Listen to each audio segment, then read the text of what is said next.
Hello friends, मैं विकास कुमार आपके अपने यूट्यूब चैनल EMS कैंपस पे आप सभी का स्वागत करता हूं। अब तक हम लोग क्लास 10th का पहला लेक्चर में क्वाड्रेटिक इक्वेशन को पढ़ा गया कि क्वाड्रेटिक इक्वेशन क्या होता है, उसका सिलेबस में क्या क्या पढ़ना है, और हम लोग हाई स्कूल के सिलेबस को भी देखा गया और कौन कितने कितने नंबर क्या आता है, क्या उसके हैं। आज हम लोग क्वाड्रेटिक इक्वेशन के सेकेंड लेक्चर की बात करेंगे। आइए हम लोग इसमें अब सेकेंड लेक्चर देखते हैं। जैसे हम लोग एक्सरसाइज 4.1 को सॉल्व कर रहे थे। एक्सरसाइज 4.1 में हम लोग फर्स्ट क्वेश्चन को सॉल्व कर लिया। फर्स्ट में लगभग 6 से 7 क्वेश्चन थे, उसको सॉल्व कर लिया गया। आज हम लोग एक्सरसाइज 4.1 के सेकेंड क्वेश्चन को सॉल्व करते हैं। चलिए आइए देखिए सेकेंड क्वेश्चन क्या है। हम लोग सेकेंड क्वेश्चन देखते हैं। सेकेंड का जो फर्स्ट क्वेश्चन है, क्योंकि सेकेंड नंबर में 4 क्वेश्चन है टोटल, और हम लोग सेकेंड का पहला क्वेश्चन देखते हैं। क्या कह रहा है? कह रहा है एक आयताकार भूखंड का क्षेत्रफल 528 मीटर स्क्वायर है। यदि क्षेत्र की लंबाई मीटर में है, क्षेत्र की जो लंबाई है वह चौड़ाई के 2 गुने से 1 अधिक है। हमें भूखंड की लंबाई और चौड़ाई ज्ञात करनी है। सबसे पहला समझिए आयत क्या होता है। आप सभी लोग को पता होगा कि जो आयत होता है, आयत में कहा जाता है, जो आयत होता है एक तरह का चतुर्भुज होता है, क्योंकि 4 भुजा से घिरी जितनी भी आकृतियाँ होती है सब के सब चतुर्भुज में आती है। तो जो आयत है एक चतुर्भुज का ही भाग है। लेकिन आयत होता क्या है? कहा जाता है कि जिसमें आमने सामने की भुजा बराबर होती है और प्रत्येक कोण 90 अंश का होता है। यह जैसे मान ले जाए, यह आपका एक आयत है ABCD। यह जो भुजा है AB है वह CD के बराबर है। यह जो AD भुजा है वह DC के बराबर है। मतलब एक ऐसा चतुर्भुज जिसकी आमने सामने की भुजा बराबर हो और प्रत्येक कोण क्या हो, 90 अंश का हो, वही हमारा क्या होता है? आयत होता है, जिसे इंग्लिश में रेक्टेंगल कहा जाता है। यदि आप मान लीजिए कि माना, देखिए बोर्ड में आपको स्टेप वाइज नंबर मिलता है, हर एक स्टेप को आपको रिप्रेजेंट करना होता है। अगर आप रिप्रेजेंट नहीं करेंगे तो आपका नंबर कट जाएगा, इसलिए हर बात। चलिए मान लीजिए कि माना आयत की लंबाई L है और चौड़ाई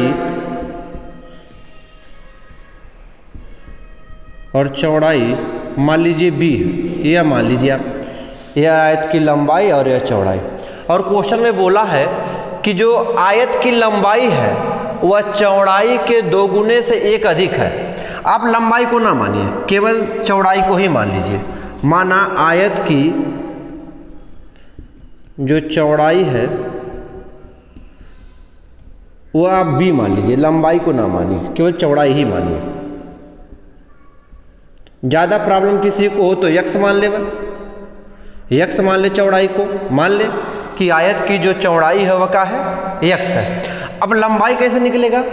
आपको लंबाई क्वेश्चन में दिया है कि जो लंबाई है वह चौड़ाई का क्या करना आपको? 2 गुने से 1 अधिक। आप चौड़ाई को क्या माने हैं? x। जब इसका 2 गुना करेंगे तो क्या हो जाएगा? 2x, और बोला 1 अधिक है। यह कहाँ से है? यह दिया गया है क्वेश्चन में, यह दिया है, आप लिख देंगे, क्वेश्चन में दिया गया है, प्रश्न में। अब आप क्या जानते हैं? आपको क्या दिया है? आयत का क्षेत्रफल भी दिया है। आयत का क्षेत्रफल कितना दिया है? आपको आयत का क्षेत्रफल दिया है 528 मीटर स्क्वायर। ये भी आपको गिवन है। अब लिखेंगे, आप जानते क्या हैं कि आयत का जो क्षेत्रफल होता है, आयत का क्षेत्रफल क्या होता है? लंबाई गुणे चौड़ाई होता है। यह आप जानते हैं। आयत का क्षेत्रफल कितना दिया है? 528 मीटर स्क्वायर दिया है। लंबाई कितना है? 2x + 1 है। चौड़ाई कितना है? आपका चौड़ाई x। यह क्या हो जाएगा? 528 है। जब x का अंदर मल्टीप्लाई करेंगे तो क्या हो जाएगा आपका 2x² हो जाएगा और प्लस क्या हो जाएगा x हो जाएगा। अगर 528 आपका इधर चला गया तो क्या हो जाएगा 2x² प्लस x माइनस 528 बराबर 0। यह आपका क्या है एक द्विघात समीकरण है। हमको केवल समीकरण ही बनाना था, इसको सॉल्व नहीं करना है, क्योंकि सेकंड नंबर यही कह रहा है कि जो भी आपको दिया गया है उससे आपको समीकरण को फाइंड करना है। तो देखिए हम लोग द्विघात समीकरण प्राप्त कर लिए। अब क्या होता है द्विघात समीकरण क्या होता है, आप लोग सब लोगों को पता है कि जो द्विघात समीकरण होता है ax² plus bx plus c बराबर 0, जहाँ a नॉट इक्वल टू 0 होना चाहिए और a b c जो होना चाहिए वो आपका रियल नंबर होना चाहिए। तो ये आपका सॉल्यूशन हो जाएगा। चलिए अब हम लोग सेकंड क्वेश्चन लगाते हैं। चलिए हम लोग सेकंड क्वेश्चन कर रहे हैं। सेकंड क्वेश्चन क्या कर रहा है, कह रहा दो क्रमागत धनात्मक पूर्णांकों का गुणनफल 306 है। तो कह रहा हमें उन पूर्णांकों को ज्ञात करना है। सबसे पहले आपको क्रमागत का मतलब समझना है कि क्रमागत क्या होता है। क्रमागत का मतलब जो क्रम से आता है, जैसे 1 के बाद 2 आ जाए, 4 के बाद 5 आ जाए, 6 के बाद 7 आ जाए, 100 के बाद 101 आ जाए, 102 आ जाए, ये सब क्रमागत होता है। और फिर आपका इसमें वर्ड क्या आ रहा है, पूर्णांक आ रहा है। आपको पूर्णांक को भी समझना है कि पूर्णांक क्या होता है, जिसे इंग्लिश में इंटीजर कहा जाता है। अब आप पहले समझ लीजिए पूर्णांक क्या होता है।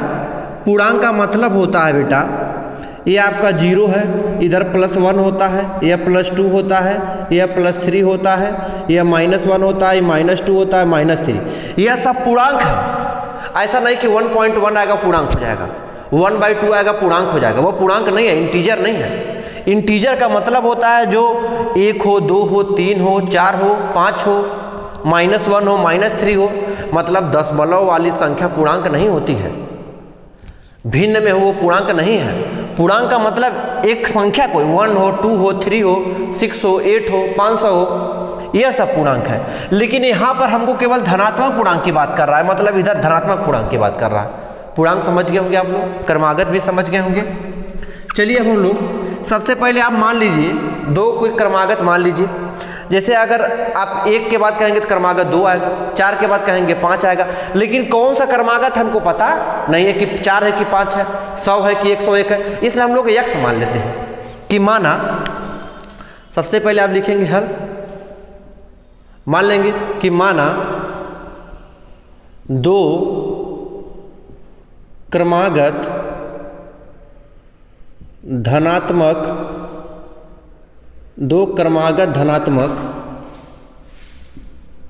पूर्णांक, माना 2 क्रमागत धनात्मक पूर्णांक x +1 है, यह मान लीजिए। क्वेश्चन में क्या कह दिया है कि 2 क्रमागत धनात्मक पूर्णांकों का जो गुणनफल है, यह आपको दिया है कि पूर्णांकों का गुणनफल,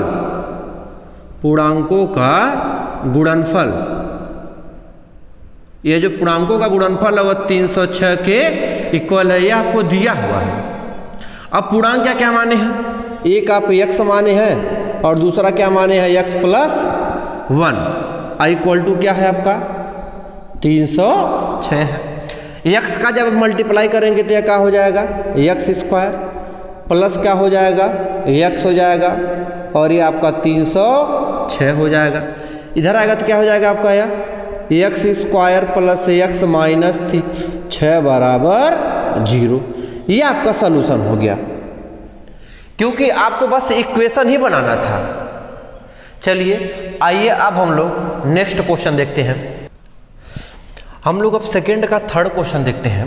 जो सेकंड का थर्ड नंबर क्वेश्चन है वह कह रहा है कि रोहन की माँ उससे 26 वर्ष बड़ी है। मतलब जो रोहन की माँ है वह रोहन से 26 वर्ष बड़ी है। फिर कह रहा उनकी आयु वर्ष का गुणनफल जो है 3 वर्ष पश्चात, मतलब किनका, रोहन की माँ का और रोहन का 3 वर्ष पश्चात जो आयु का गुणनफल है वह 360, प्रेजेंट में नहीं, 3 वर्ष बाद रोहन की आयु और रोहन की माँ की आयु का जो गुणनफल है वह 360 360 है। तो हमको प्रेजेंट में पूछ रहा है कि रोहन की वर्तमान आयु क्या है। तो जो आपसे पूछ रहा है पहले उसको आप मान लीजिए। यहां पर आप मान लीजिए, क्या मानिए कि माना रोहन की जो आयु है वर्तमान में, मानिए माना रोहन की वर्तमान में आयु, मान लीजिए कि माना रोहन की वर्तमान में आयु x वर्ष है, यह मान लीजिए। तो अब बताइए, अगर रोहन की वर्तमान आयु x है और कह रहा है रोहन की जो माँ है उससे 26 वर्ष बड़ी है, तो बताइए रोहन की माँ की आयु कितना हो जाएगा। रोहन की माँ की आयु उससे 26 वर्ष बड़ी अगर यह x है तो रोहन की माँ का क्या हो जाएगा, x प्लस 26 हो जाएगा। अब यह जो दिया है बेटा 360 गुणनफल, यह 3 वर्ष बाद का दिया है। तो आप पहले 3 वर्ष बाद का आयु निकाल लीजिए। यहाँ लिख दीजिए कि 3 वर्ष बाद। अब आप पता करेंगे यदि 3 वर्ष बाद रोहन की आयु, रोहन की आयु आप बताइए, यदि आप इस समय 10 साल के हैं, पूछा जाए कि 3 वर्ष बाद आप कितने साल के होंगे, सर 13 साल के होंगे। यदि आप इस समय 20 साल के हैं तो कहा जाए कि 3 साल बाद आप कितने साल के होंगे, तो कहेंगे सर हम 23 साल के हो जाएंगे। उसी तरह आप बताइए, यदि रोहन की आयु वर्तमान में x है तो 3 साल बाद कितना होगा, 3 आप जोड़ देंगे तो कहेंगे सर x प्लस 3 होगा। तो यह बताइए अब रोहन की माँ का 3 साल भी बढ़ेगा। यदि प्रेजेंट में रोहन की माँ x प्लस 26 है तो उसमें 3 बढ़ा दीजिए। तो यहां लिख दीजिए कि रोहन की माँ की आयु, रोहन की माँ की आयु प्रेजेंट में कितना है, x प्लस 26 है, लेकिन कह रहा 3 वर्ष बाद, तो 3 आप इसमें और ऐड कर दीजिए तो कितना हो जाएगा, x प्लस 20, यह 26 और 3 जोड़ देंगे आपका 29 हो जाएगा। और यहां दिया हुआ है कि 3 वर्ष पश्चात उनका जो गुणनफल है वह 360 है। तो आप देखिए यह दिया है कि दोनों का जो गुणनफल है किसका किसका, x प्लस 3 और गुणे कितना, x प्लस 29, और ये आपको दिया है कितने के बराबर, 360 के बराबर दिया है। आप यहाँ इसका मल्टीप्लाई कर लीजिए। जब x का x में मल्टीप्लाई करेंगे तो आपका x स्क्वायर हो जाएगा। जब x का 29 में करेंगे तो आपका 29x हो जाएगा। जब 3 का x में करेंगे तो आपका 3x हो जाएगा। जब आप 3 का 29 में करेंगे तो आपका यह 87 आ जाएगा। और बराबर कितना है आपका, 360 है। यहाँ देखेंगे आप, यह x स्क्वायर, यह 29x और 3x आपका ऐड हो जाएगा, कितना हो जाएगा, 30x हो जाएगा। और प्लस कितना है, 87, 360 को आप इधर बुला लीजिए तो माइनस 360 और बराबर क्या हो जाएगा, 0 आपका हो जाएगा। यहाँ देखेंगे आप x स्क्वायर प्लस 30x। अब आप 87 में से 360 घटा लीजिए। जिनको मान लीजिए घटाने नहीं आता है वह इस तरह घटा ले, -87। यहाँ से कैरी देंगे आप हासिल, तो 10 हो जाएगा। 10 से आपका 7 घटेगा, 3 बचेगा। यहाँ पर कितना बचा है, 5, और यहाँ से आप 15 हो जाएगा। और 15 से जब 8 आएगा 7, और यहाँ पर कितना बचा है, 273। लेकिन आप देख रहे हैं यहाँ 87 में से 360 घटेगा, इसलिए क्या आ जाएगा, माइनस। अभी 360 से 87 घटता तो प्लस आता, लेकिन जब भी कम में से ज़्यादा घटता है तो हमेशा माइनस साइन लगता है। तो आपका माइनस हो जाएगा 273 और बराबर क्या हो जाएगा, यह 0 हो जाएगा। यह आपका सलूशन हो गया। अब आते हैं हम लोग नेक्स्ट क्वेश्चन और एक्सरसाइज का लास्ट क्वेश्चन देखते हैं। अब हम लोग एक्सरसाइज 4.1 का सबसे लास्ट क्वेश्चन देखते हैं, जो सेकेंड का 4th नंबर क्वेश्चन है। इसमें भी आपको समीकरण ही बनाना है। और क्वेश्चन यदि आप देखेंगे तो क्या लिखा हुआ है, कह रहा है एक रेलगाड़ी 480 किमी की दूरी समान चाल से तय करती है। समान चाल का मतलब एक ही चाल से तय करती है। यदि इसकी चाल 8 किलोमीटर कम होती है, मतलब पहले अगर मान लीजिए 20 था तो 8 कम कर देंगे तो 12 हो जाएगा। मतलब 8 आप कम कर दीजिए, यदि पहले 50 था तो 8 कम कर दिए आपका 42 हो जाएगा। मतलब पहले जिस चाल से चल रहा था, अब कह रहा यदि उसकी चाल 8 किलोमीटर कम होती है तो वह उसी दूरी को तय करने में 3 घंटा अधिक लेती है। आप समझ सकते हैं कि यदि आप मान लीजिए पहले 20 की स्पीड से जाते थे, मान लीजिए आप घर से जाते थे स्कूल 2 किलोमीटर मान लीजिए डिस्टेंस था, आप मान लीजिए पहले 20 की स्पीड से जाते थे तो टाइम कम लगता था। यदि आप चाल अपना घटा दीजिए तो आपको टाइम ज़्यादा लग जाएगा। वही हो रहा कि पहले जिस चाल से चल रहा था तो टाइम कम लग रहा था, लेकिन जब 8 घटा दिया तो उसे तय करने में 3 घंटा का लग गया, अधिक लग गया। पूछ रहा हमें रेलगाड़ी की चाल ज्ञात करनी है, तो जो पूछ रहा उसको आप यक्स मान लीजिए, यक्स मान लीजिए। लिखिए यहाँ पर हल में कि माना रेलगाड़ी की चाल, माना रेलगाड़ी की चाल x किलोमीटर प्रति घंटा है, यह मान लीजिए आप।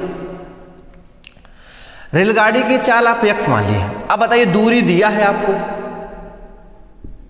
दूरी दिया है, कितना दिया दूरी आपको 480 किलोमीटर दिया है। और कह रहा जब एक रेलगाड़ी 480 किमी की दूरी समान चाल से तय करती है। अब बताइए, आप एक फार्मूला जानते हैं कि चाल बराबर जो होता है वो आपका दूरी बटा समय होता है, यह आप जानते ही हैं। तो आपका समय बराबर क्या हो जाएगा, यहाँ से समय बराबर आपका हो जाएगा दूरी बटे चाल आपका हो जाएगा। या तो आप थोड़ा डिस्टेंस पूरे क्वेश्चन को ताकि सॉल्व कर लिया जाए, यहाँ से आप लिख दीजिए। आप जानते हैं कि जो चाल बराबर होता है वो आपका होता है दूरी बटा समय होता है, यह फार्मूला आप जानते हैं। तो यहाँ से समय बराबर क्या हो जाएगा, समय बराबर आपका हो जाएगा दूरी बटे चाल हो जाएगा। यदि आप इसको t1 मान लीजिए, समय को, दूरी क्या है, दूरी कितना है 480 किलोमीटर की दूरी है। चाल कितना है, चाल कितना माना गया है x हो गया। तो जो t1 का मान आ गया वो 480 बटा x आ गया। फिर क्या बोला, यदि इसकी चाल 8 किलोमीटर कम होती है तो बताइए अगर पहले चाल कितना था x था, तो अगर 8 किलोमीटर आप कम करेंगे तब कितना होगा। यहाँ लिखेंगे यदि चाल 8 किलोमीटर प्रति घंटा कम कर दिया जाए, कम होती है, तो बताइए अब आपकी चाल कितना होगा। कहेंगे सर जो चाल होगा वह x माइनस 8 किलोमीटर प्रति घंटा होगा आपका, यह आप समझ सकते हैं। तो फिर आप जानते हैं कि समय बराबर जो होता है दूरी बटे चाल। तो अब मान लीजिए कि t2 समय मान लीजिए, यहाँ पर फिर से लिख दीजिए कि समय बराबर जो होता है वह दूरी बटे चाल आपका होता है। इस समय को आप t2 मान लीजिए, दूरी वही तय करना है, कितना 480 तय करना है, बस चाल 8 किलोमीटर कम हो गया है, तब कितना हो जाएगा x माइनस 8 हो जाएगा। और क्वेश्चन में बोला है तो वह उसी दूरी को तय करने में 3 घंटा अधिक लेती है। तो बताइए 3 घंटा कौन अधिक लिया है, यह t2 वाला अधिक लिया है। तो यहाँ से आप देखेंगे, यहाँ से आप लिखेंगे क्या कि जो t1, यह बताइए यह समय अधिक लिया है, यह t2 वाला समय अधिक लिया कितना 8 घंटे। जैसे मान लीजिए आप, यह मान लीजिए आपका घर है और यह मान लीजिए आपका कॉलेज है। घर से आप कॉलेज जा रहे हैं, मान लीजिए आपका डिस्टेंस 10 किलोमीटर का डिस्टेंस था, यह 10 किलोमीटर का डिस्टेंस था। और घर से मान लीजिए आप कॉलेज जाते थे, रोज डेली मान लीजिए आप जाते थे 5 किलोमीटर प्रति घंटे की रफ्तार से जाते थे। तो बताइए आप 5 किलोमीटर प्रति घंटे की रफ्तार से जाते थे तो आपको समय कितना लगता था तो समय बराबर आप जानते हैं कि दूरी बटे 4। यह 10 किलोमीटर की दूरी थी और 5 किलो, तो कितना समय लगता था? 2 घंटे का समय लगता था। लेकिन यदि आप यही चाल घटा दीजिए, मान लीजिए 3 किलोमीटर 4 घटा दीजिए, तो बताइए 2 किलोमीटर प्रति घंटा हो गया। तो बताइए जब इसको आप तय करेंगे तब समय कितना लगेगा? तो कहेंगे सर 10/2 होगा। अब 5 घंटा समय लग रहा है। तो पहले बताइए आपको 2 घंटा समय लगता था, लेकिन अब 5 घंटा समय लग रहा है। ऐसा क्यों हो गया? क्योंकि आप अपनी चाल कितना 3 किलोमीटर का कर दिए हैं, घटा दिए, 3 किलोमीटर प्रति घंटा घटा दिए हैं। उसी तरह वही कॉन्सेप्ट आपको यहाँ पर लगाना है। तो यहाँ पर बराबर कैसे हुआ आपका? तो यहाँ लिख देंगे कि पहले समय कितना लगता था? 5 घंटा का। अब समय कितना लग रहा है? 2 घंटे का लग रहा है। तो कितना घंटा ज़्यादा लगा आपका? 3 घंटा आपका ज़्यादा लगा। वही कॉन्सेप्ट है। इसी कॉन्सेप्ट को आप यहाँ पर लगा दीजिए। तो आप देखेंगे यहाँ लिखेंगे कि T2 माइनस T1 बराबर 3 आवर। ये लिख देंगे आप 3 घंटा। अब बताइए T2 का मान कितना है? 480 अपान x माइनस 8 है, माइनस T1 का मान कितना है? 480 बटा x है, और ये क्या है आपका? 3 है। यहाँ से आप क्या करेंगे? यदि आप यहाँ से एलसीएम ले लीजिए, x माइनस 8 है और ये आपका क्या है? x है। तो अब इसका यहाँ मल्टीप्लाई करेंगे, 480 x है माइनस 480 x माइनस 8 है, और बराबर क्या है आपका? 3 है। यहाँ से अगर आप 480 कॉमन ले लीजिए तो 480, यहाँ पर क्या बचा आपका? x, और ये जब ब्रैकेट खुलेगा तो यह माइनस x और प्लस 8 हो जाएगा, और अपान क्या होगा? x minus 8। अब चाहे तो इसका मल्टीप्लाई कर दीजिए अंदर, तो यह x square minus 8x equal to आपका 3 हो जाएगा।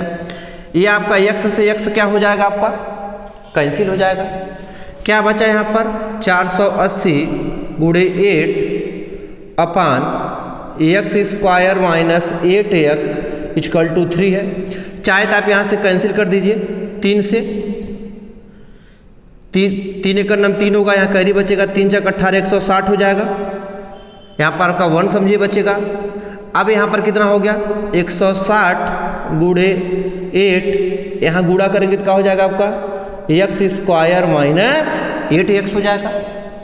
जब इसका मल्टीप्लाई करेंगे तो क्या होगा? 8 का 0 में 8 होगा, और 8 का 6 में करेंगे तो 48 होगा, और 8 का 8 4 12। अब बराबर का हो जाएगा x स्क्वायर माइनस 8x हो जाएगा। मतलब आपका जो भी इक्वेशन आएगा इसको उधर भेज दीजिए, x square minus 8x minus 1280 बराबर 0 हो जाएगा। ये आपका इक्वेशन आ जाएगा। आप एक्सरसाइज 4.1 समझ गए होंगे। कहीं किसी प्रकार को कोई डाउट? चलिए अब हम लोग अगर बात किया जाए, आप देखिए एनसीईआरटी का जो 4.1 एक्सरसाइज है उसको हम लोग पूरी तरह से सॉल्व कर लिया गया, कि क्वेश्चन को सॉल्व किया गया और बहुत ही अच्छी तरह देखा गया। यदि आप बोर्ड में इस तरह लगा देंगे कहीं पर तो आपका 1 नंबर भी कटेगा नहीं। अगर आपका क्वेश्चन 5 नंबर में आएगा तो 5 नंबर पूरा का पूरा मिलेगा। यदि आपको कहीं भी किसी प्रकार का इस एक्सरसाइज 4.1 में डाउट होगा तो आप नीचे कमेंट बॉक्स में कमेंट कीजिएगा। आपका नेक्स्ट लेक्चर जो भी होगा उसमें सबसे पहले आपको डाउट को क्लियर किया जाएगा, फिर आगे बढ़ा जाएगा। यदि आपको ये वीडियो पसंद आया है तो प्लीज़ लाइक करिएगा, शेयर करिएगा और सब्सक्राइब करिएगा, और जितने भी फ्रेंड हैं आप उनको ज़रूर बताइएगा ताकि बोर्ड के एग्जाम में वो एक अच्छे नंबर ला सके। चलिए हम लोग नेक्स्ट वीडियो मिलते हैं।